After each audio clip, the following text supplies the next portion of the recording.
Hello dear friends and welcome to the Early Music Podcast. My name is Darina Ablogina.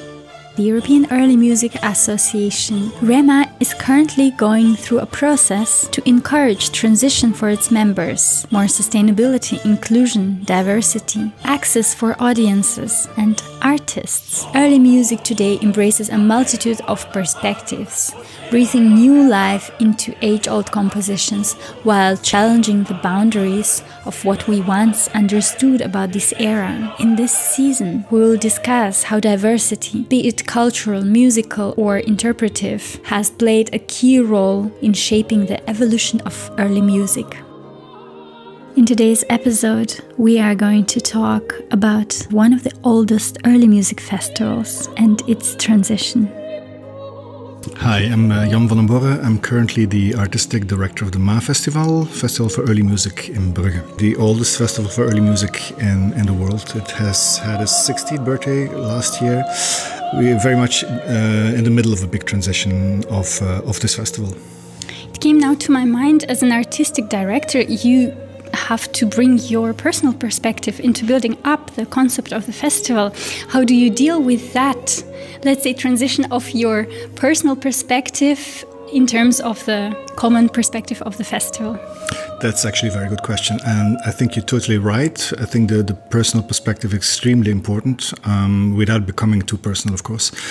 My personal perspective in that sense is that I choose to program people that are very human in their, not only in their way of making music, but also in the way of treating people, treating their musicians, treating the audience, treating the organizers, and having a look at what the world looks like for the moment. In that sense, maybe we can say that we are looking for people that are working with other people, starting from a perspective of generosity and trust, and much less from authority. So the hierarchy is not relevant for your festival anymore, let's say. How do you deal with the transition from the older perspective to the newer? The hierarchy in the way that we're not looking that much anymore on a top-down organization as an orchestra and also as a festival, but we are looking into groups that are creating more like a horizontal line of trust and like I said, generosity. Could you explain more about your strategies, how you build up a program and the tools that you're using for that? Yeah, the main tool is looking and listening a lot. And when I say a lot, I mean really a lot. There's a lot of channels around where we can discover a lot of people. So first of all, there's a lot of people sending me proposals, not always in the most interesting way. But I look around, I go to a lot of concerts and festivals. I see a lot on Instagram and other social media, and I tend to reach out a lot to musicians. I tend to try to talk a lot with them, to have a glass of wine or a cup of coffee and discuss what they want to bring, what I can bring to the table, and what will be the result afterwards, after the dialogue. So we start mainly from dialogue. In terms of the audience, how do you curate your audiences in this regard? Do you reach out to the audience? What kind of spectrum of the audience you are trying to attract? Yeah, that's the holy grail of all questions. We do have a very loyal and a very knowledgeable audience. Like I said, it was the 60th birthday last year. A lot of people in the audience have been there from the beginning. So they know a lot about early music, but they also have a lot of expectations that are really squared into a very routine way of listening. We're not really trying to change. Well, we do. We are really trying to change what's happening on stage, but not in a very formal way. I mean, we are trying to. We're always working with a modern artist in communication. We work with very good graphics. We include a lot of literature and Flemish, and we try to have other than Flemish writers. They bring in a lot of input that is artistically completely different than what we do on a musical scale, but they also bring in a different audience. We are really making a very beautiful program book, a very beautiful catalog, where there's texts of well-known Flemish writers, so that you can only find in that book. So people come for the writers, they come for the art, they come for the music, and then there's people that come from the combination of everything. So it becomes a very mixed audience, but it's a very slow and time-consuming process. Have you ever had a feedback from your previous audiences from previous years about their expectations, and if in any case those expectations were not met with the newer programs? Yeah, absolutely. But I think it's always very encouraging, even if people are rather critical about it, because when somebody engaged to me, it means that they're also emotionally engaged. They love the festival, they love early music, and sometimes their expectations are not fulfilled, and then they come and tell me, and I always think that's an act of love, not an act of aggression or hate or irritation. We had a young curator last year, Hendrik Lazuur. He's a famous Flemish jazz piano player, very young, 26, something like this, plays jazz, pop music, electronic music, and we asked him to do kind of a mirror composition to Jesu meine Freude. So with the choir singing Jesu meine Freude, but also with 3 electric guitars, double bass, soprano and drums, which was an amazing concert. We had all of a sudden, we had a different audience. We had a much younger audience. There was just one woman saying that this is not Bach anymore, and one guy not applauding. So far for the critical voices. What would you recommend for the people who would like to organize a festival by themselves, Baroque music or early music festival?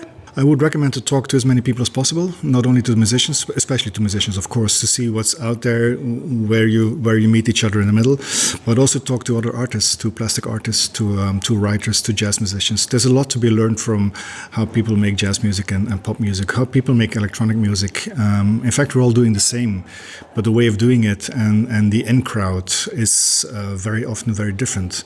So you can learn a lot from those people, but I think the center of good programming is really talking to the people you want to work with and to go into dialogue with them. There's nothing to lose, actually. The only thing you can win is maybe the price of a coffee or a glass of wine, and for the rest you will have had very nice dialogue, and maybe you met somebody who's very enriching for your practice.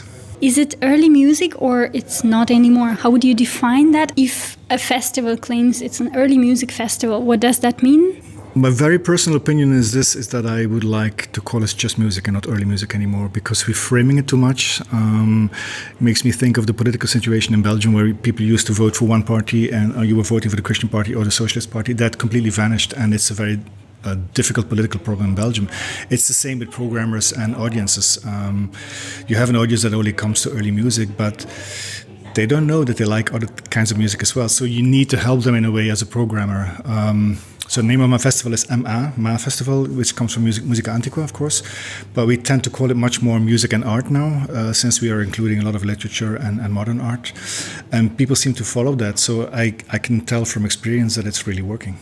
As an artistic director, and I know you're a musician, what kind of personality music artistic director needs to have for such a festival? The main driving point for me is double. I'm a very curious person. I like a lot of things, but really a lot of things. And I always tend to see possibilities and try to connect people or things, which is sometimes very tiring for me, but it pays off a lot, because sometimes you make the most crazy connections and people don't see it coming, but it really works. So like this year there's a very famous Flemish writer. He wrote also 2 movies that are quite important, Close and Girl, he told me that he wrote his last novel listening to a recording by Liam Byrne, gamba player. So I immediately think we have to connect both of them, at least to have a talk and to see how Liam reacts on the fact that somebody else has written a beautiful book listening to his music. And let's try and make a program out of it. So there will be play. I'm calling it playing, because one is not going to play, but is going to talk. And we cannot really tell 100% for sure what it's going to be, but my gut feeling says that it's going to be very interesting, because they have a lot of interest in both of them. They have a lot of respect for each other. They actually have the same human perspective, human goals, human values. Only that one is a writer and the other one is a gamba player using electronics. And where will they meet in the middle? That we will see in summer. So it starts with a very curious, connecting point of view. Great, thank you very much, Jan.